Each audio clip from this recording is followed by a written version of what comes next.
Era um domingo e chovia muito. E nós levamos o corpo do meu irmão para o cemitério. Como foi triste aquele dia para mim. Não só de separar, não só por ser a primeira pessoa da família a falecer, nós nunca mais seríamos os 11. Jesus vai voltar para devolver para você as pessoas que você ama. Ele vai devolver.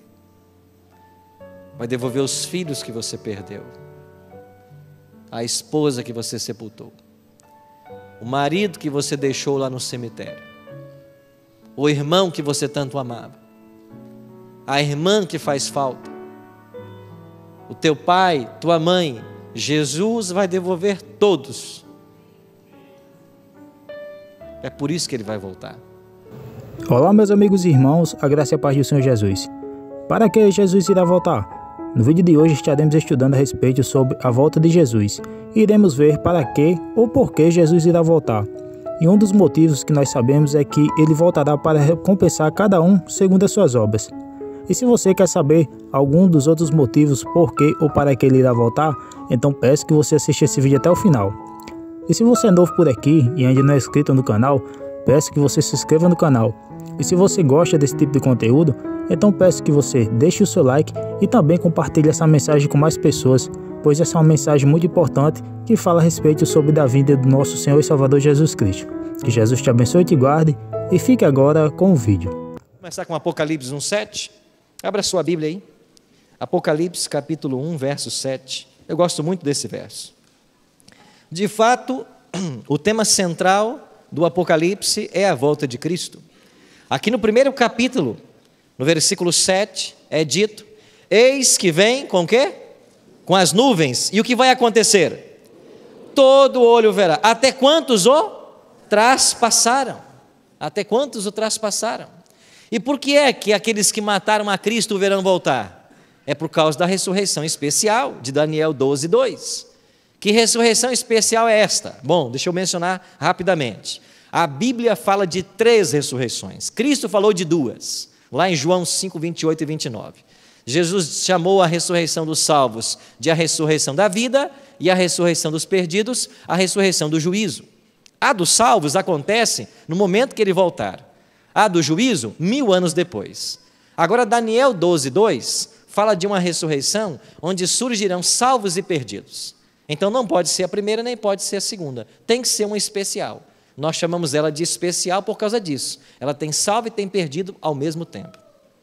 Quando ela se dará? Ela vai se dar antes da primeira ressurreição.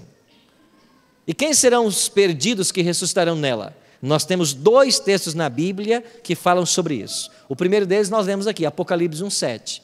Aqueles que o traspassaram. Todos aqueles que participaram da crucifixão de Cristo e não se arrependeram, eles vão ressuscitar nessa especial. Para ver Cristo voltar, saber que eles mataram o Salvador e tornarão a morrer. Além daqueles que o crucificaram, a Bíblia, em Mateus 27, 64 em diante, ela fala de um segundo grupo. Quem são esses? Aqueles que participaram do julgamento de Jesus. Porque Cristo, na sala do julgamento, disse para eles assim, perguntaram, você é o Cristo? Dize-nos se tu és o Cristo. E eles começaram a bater nele. Então Jesus disse, em verdade vos digo, vocês verão os céus abertos. Vocês verão os céus abertos. E o Filho do Homem vindo sobre as nuvens dos céus. Então aqueles que participaram do julgamento de Cristo e se perderam, eles também ressuscitarão na especial. E Ellen G. White inclui aí um terceiro grupo. Ela diz que ressuscitarão também os piores inimigos da verdade de todos os tempos. Esses são os ímpios. Quem são os salvos da ressurreição especial?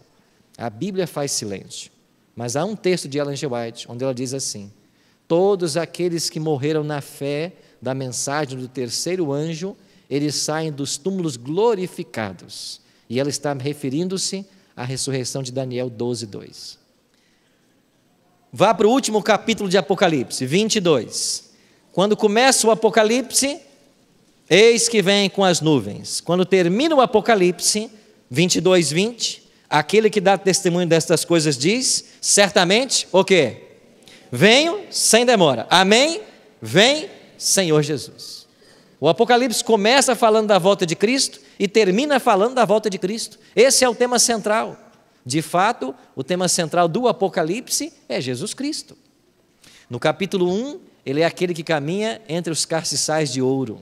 No capítulo 2 e 3, ele lidera a sua igreja através dos séculos. No capítulo 4, ele se assenta com o Pai no seu trono. No capítulo 5 e 6, ele abre os 7 selos. No capítulo 7, ele lidera os 144 mil. No capítulo 8 e 9, ele toca as 7 trombetas. No capítulo 10, ele conduz seu povo através da experiência do desapontamento. No capítulo 11, ele protege sua palavra, as 2 testemunhas mártires.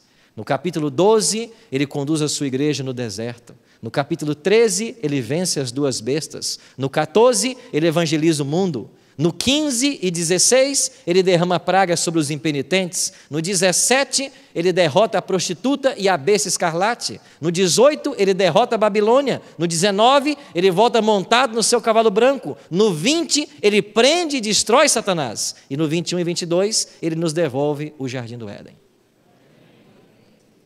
Você tem dúvidas que o Apocalipse se centraliza em Cristo? Estudar a profecia é estudar Jesus Cristo. Ele está presente, ele permeia o livro. Por isso, muito bem, diz o primeiro verso, revelação de Jesus Cristo. É uma revelação dele, sobre ele. Agora, por que é que ele tem que voltar? Já se perguntou? Por que é que Jesus tem que voltar? Eu estava em Curitiba, no ano passado, pregando numa igreja. Quando terminou o culto, eu estava me despedindo à porta. Eu estava lá, dando atenção às pessoas. Uma irmã da igreja chegou e disse: pastor Arilton, eu trouxe na igreja hoje uma amiga. E ela queria pedir o senhor uma oração. O senhor pode? Eu disse, claro. E eu voltei-me para a amiga que nos visitava e perguntei para ela assim: e qual é o motivo que você deseja que eu ore? Ela disse: pastor, há 6 meses eu me divorciei. O meu esposo tornou-se violento e uma ameaça à minha família. Eu tenho uma filha de 5 e outra de 3. Há 6 meses eu me divorciei. Ele não aceitou. E há 2 meses ele foi lá em casa, pegou nossas 2 filhinhas e levou para passear. Ele enforcou as 2 e depois se enforcou. O senhor pode orar por mim? Eu fiquei pensando naquela mãe, na primeira noite que ela deitou na sua cama, e não estavam ali as 2 filhas, a quem ela colocou para dormir por 5 e por 3 anos. É por isso que Jesus tem que voltar. Eu perdi um pai, alguns anos atrás, perdi meu pai. Meu pai trabalhou para uma empresa 21 anos. E depois de 21 anos de trabalho, essa empresa demitiu a todos os funcionários sem pagar R$1 de direito trabalhista. E meu pai lutou na justiça até o dia da sua morte, tentando reaver seus direitos. E morreu sem ver R$1. É por isso que Jesus tem que voltar. Agora, o que vai acontecer quando ele voltar? Simples. Primeiro, quem é que vai vir com ele? Jesus disse assim em Mateus 25, 31. Quando vier o Filho do Homem na sua majestade, e quem virá com ele? Todos os anjos. Lembra de silêncio no céu meia hora? Apocalipse 8:1. É porque todos os anjos virão com Jesus. Porque eles terão uma missão especial. E qual será a missão especial dos anjos na volta de Jesus? Reunir as famílias. Essa será a missão dos anjos. Eles vão reunir pai, mãe, irmãos, filhos, cônjuges, primos, tios. Os anjos irão reunir as famílias. O que vai acontecer quando Jesus voltar com os justos que morreram? Paulo é quem responde. 1 Tessalonicenses 4,16. Porquanto o Senhor mesmo, dada a sua palavra de ordem, ouvida a voz do arcanjo e ressoada a trombeta de Deus, a 7ª trombeta, descerá dos céus, E os mortos em Cristo farão o quê? Ressuscitarão primeiro. Então não me venha com essa história de que quem morreu já foi para o céu. Está na glória. Mentira. Quem morreu está morto. Quem morre não pode nada. Inclusive, se não levar para o cemitério, nem para lá ele vai. Ele fica onde morrer. Alguém tem que levar. Morto não faz nada. Não me venha com essa história que o morto apareceu para conversar com alguém. Morto não conversa. Morto não tem consciência. Não me venha com essa história de reencarnação. Isso é diabólico. Isso é doutrina do diabo. Ninguém se reencarna. Morreu, está morto. E tanto Jesus quanto Paulo e outros autores bíblicos usaram uma expressão muito clara: o sono da morte. Por que estão dormindo? Porque você, quando dorme, não tem consciência e nem vê o tempo passar. Então não importa se uma pessoa morreu há 1000 anos ou há 3000 anos atrás, ele morreu, fechou os olhos, e quando abrir, será numa ressurreição, ou na primeira ou na segunda. Dos salvos é na volta de Cristo. Então os justos que morreram, eles fecharam os olhos naquele momento. Vamos pensar aqui em John Hus, 1414 ou 13, queimado em praça pública. Qual foi a última visão que teve John Hus? Os seus algozes por ali com as tochas, todo mundo blasfemando contra ele, contra o seu Cristo. As tochas acenderam a fogueira, o corpo dele foi queimado. Esta é a cena. Os olhos dele se fecharam. E quando John Hus abrir seus olhos, ele verá Cristo voltando em glória e majestade.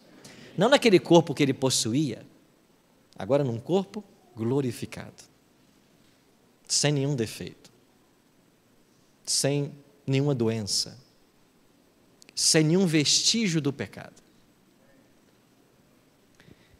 O que vai acontecer com os justos que estiverem vivos? Paulo também responde: eis que vos digo um mistério, nem todos dormiremos, mas transformados seremos todos. No momento, num abrir e fechar de olhos, ao ressoar da última trombeta, a trombeta soará, os mortos ressuscitarão incorruptíveis e nós seremos o quê? Transformados. A isto chamamos de glorificação. O que é glorificação? É a mudança que vai haver na natureza quando esse corpo corruptível tornar-se incorruptível, esse corpo mortal tornar-se imortal. Então nosso corpo será como era o de Adão quando saiu das mãos do Criador. Não na estatura de Adão, porque nós vamos guardar a nossa estatura e nossa fisionomia, e todos nós cresceremos nos céus até a estatura de Adão e Eva. Falam mal dos baixinhos, nós cresceremos mais no céu. Quem já é grande não vai crescer tanto. Mas todos um dia a raça humana atingirá a estatura de Adão e Eva. Isto é glorificação, é o ensino da Bíblia, é a recompensa sendo dada somente na volta de Cristo. O que vai acontecer com os ímpios que estão mortos? Apocalipse 20, verso 5. Os restantes dos mortos não reviveram, até se completarem os 1000 anos. Ou seja, Cristo volta, os salvos ressuscitam e os mortos ímpios continuam mortos, com exceção desses que mataram a Cristo ou participaram do seu julgamento. Os demais ficarão todos na sepultura do jeito que está. Eles só ressuscitarão 1000 anos depois da volta de Cristo, depois do milênio, para o juízo executivo. E o que vai acontecer com os ímpios que estiverem vivos quando Jesus voltar? Paulo diz: então será de fato revelado o iníquo, a quem o Senhor Jesus matará com o sopro da sua boca e o destruirá pela manifestação da sua vinda. Então os eventos sobrenaturais que acompanharão a volta de Cristo vai matar todos os ímpios que estiverem vivos. Muitos morrerão no decorrer das pragas e outros morrerão apenas com o esplendor da volta de Jesus. E esse quadro caótico é pintado na abertura do 6º selo, em Apocalipse 6, 14 a 17. Quando eles fogem, se escondem nos montes, nos penhascos, nas cavernas e pedem aos rochedos que caiam sobre eles. É o desespero de saber que está eternamente perdido. E sabe o que é que os ímpios experimentarão nesse momento? o mesmo que Cristo experimentou na cruz ao ser separado de seu Pai. Agora uma última pergunta. Quem é esse que volta sobre as nuvens dos céus? Quem é esse que está voltando? E dentro do Apocalipse, capítulo 1, eu queria destacar duas características desse Jesus que está voltando. A primeira delas aparece no versículo 5. Diz assim, que esse que volta com as nuvens dos céus, verso 5, segunda parte, é aquele que nos ama e pelo seu sangue nos libertou dos nossos pecados. Eu gosto desse verso. Primeiro porque nós somos libertos de qualquer pecado, como vimos. Mas esse verso tem uma palavra que para mim é chave. Aquele que nos ama. O verso mais conhecido da Bíblia, João 3,16. Fale comigo.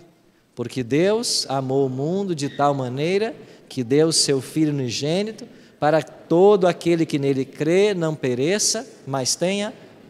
Porque Deus amou o mundo como? João, o discípulo do amor, conhecia bem a linguagem do amor. E ele poderia ter usado em João 3,16 vários verbos para amor, como filéu, eros, estergo, ágape. Mas João não preferiu. Ele disse assim, porque Deus amou o mundo de tal maneira. Como que Deus ama? Eu não sei. De tal maneira. Eu queria que você entendesse só isso nessa noite. Sabe por que Deus te ama? Porque você é filha. Você é filho. Deus não te ama pelas coisas que você faz. Deus te ama por ser quem você é. Um filho e uma filha de Deus. Nada do que você faça vai levar o Pai a te amar menos. Você pode sair da igreja hoje e escolher ser um ateu. Nunca mais ler a Bíblia e se revoltar contra Deus. Ele vai te amar do mesmo jeito. Você pode escolher sair da igreja hoje e entrar para o mundo do crime, para o mundo das drogas, para o mundo da prostituição. Ele vai te amar do mesmo jeito. Nada do que você faça vai levar o Pai a te amar menos. Porque Ele não te ama pelas coisas que você faz. Ele te ama por ser quem você é. E todas as vezes que nós pecarmos e nós formos ao fundo do poço, erga seus olhos para o céu e diga, eu tenho um Pai que me ama. Ele nunca vai me rejeitar. Porque esse garoto pode me dar o trabalho que for nessa vida. Eu nunca vou rejeitá-lo. Ele tem de mim um cheque em branco.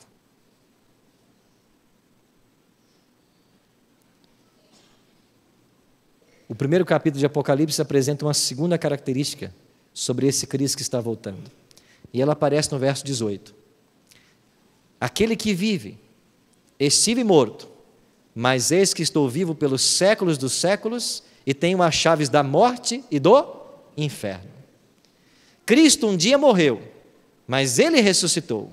E Ele tem as chaves da morte e do inferno. Não existe um local físico, o inferno. Na Bíblia a palavra inferno é a sepultura. Jesus tem a chave da morte e da sepultura. E um dia Ele vai abrir todas as sepulturas, salvos e perdidos.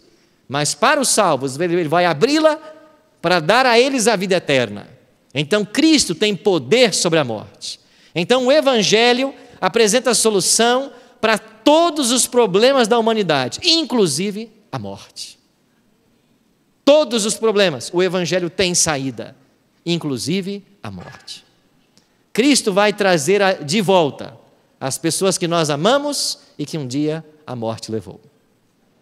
Aqui está meu pai, minha mãe, o mais velho, até o caçula. Aqui estou eu. Nós éramos 9 filhos. 7 homens e 2 mulheres. Aqui está minha esposa, Juliana, quando nós ainda namorávamos. E este foi o final de semana que eu a trouxe para apresentar para a minha família. E eu fui na casa de familiar por familiar, apresentando minha noiva. E depois eu fui na Bahia para fazer a mesma coisa com a família dela. Aqui está meu irmão, de camisa azul, chamado João. Eu chamava ele de Dão. O nome dele é João, Dão. Todos os meus irmãos são especiais para mim. Ele de uma forma singular. Por quê?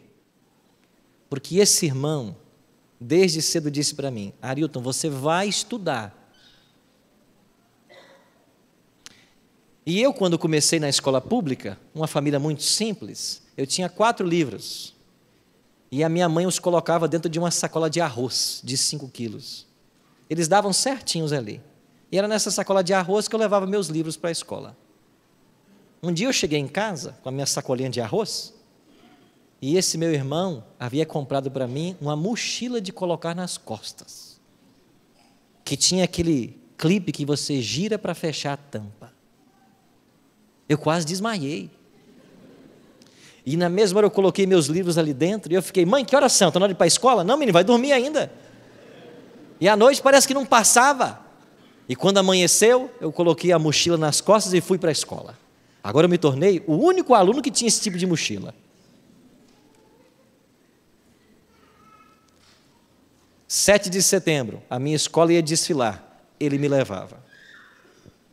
E enquanto eu estava ali marchando com os garotos e cantando aqueles hinos, da época de um Brasil mais cidadão, né? Nós somos da pátria amada, fiéis soldados, por ela amada. Eu olhava para a multidão e lá estava meu irmão. Ele ia caminhando junto comigo, no meio da multidão, e eu olhava para ele, ele acenava para dizer: estou aqui. Cruzávamos toda a avenida e lá no final ele me esperava. Um dia eu cheguei em casa e disse assim para minha família: passei no vestibular para teologia. E meu irmão começou a chorar. Eu disse: não estou entendendo você. Eu vou realizar meu sonho de ser pastor. Ele disse assim, inclusive foi o Elbert com a gente, lá em 91. Fizemos juntos o vestibular, num domingo saiu o resultado. Ele disse assim: eu não queria que você passasse, mas você sempre me incentivou. Ele disse: é porque você vai para longe. Eu não queria você longe. E eu fui para a Bahia. E nesse domingo que eu estava apresentando minha futura esposa para ele, o que eu não sabia é que esta se tornaria a nossa última foto. Eu viajei na segunda, dias seguintes, ele chegou do trabalho na madrugada, ele dirigia um caminhão, a empresa o levaria para casa num carro da empresa. Ele disse para os colegas: eu vou tirar um cochilo aqui na cabine do caminhão, até que o motorista da empresa chegue, e quando ele chegar às 6 da manhã, vocês me acordem. Eram às 4 da manhã. Ele sentou-se ali na cabine do caminhão, e quando foi 6 horas, o motorista da empresa chegou. Quando foram chamá-lo, ali sentado, ele havia falecido. 51 anos, sem nenhum problema de saúde. Jogava bola todo final de semana.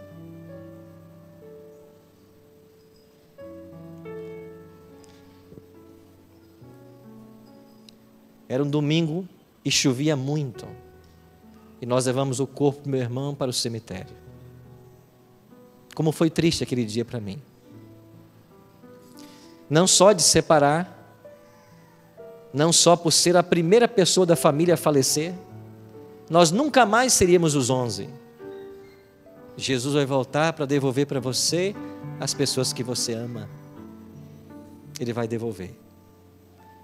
Vai devolver os filhos que você perdeu, a esposa que você sepultou, o marido que você deixou lá no cemitério, o irmão que você tanto amava, a irmã que faz falta, o teu pai, tua mãe. Jesus vai devolver todos.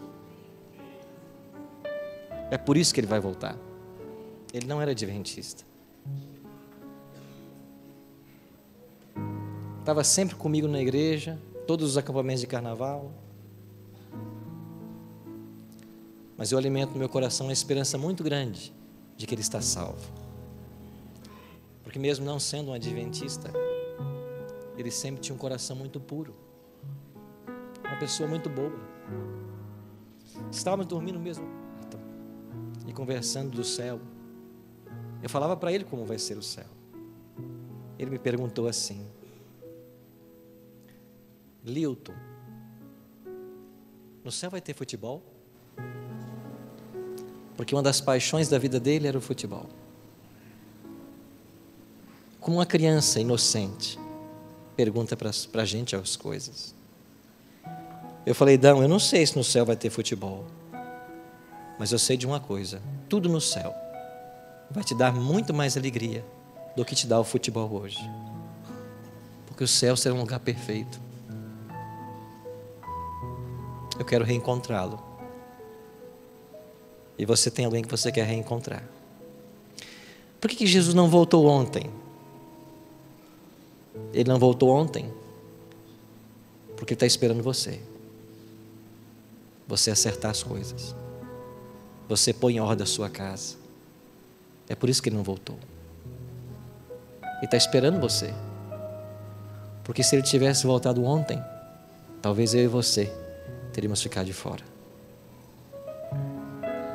E se nós perdermos o céu, nós teremos perdido tudo. Se você gostou do vídeo, não se esqueça de se inscrever no canal, deixar seu like e também compartilhar o vídeo. Que Jesus te abençoe e até a próxima.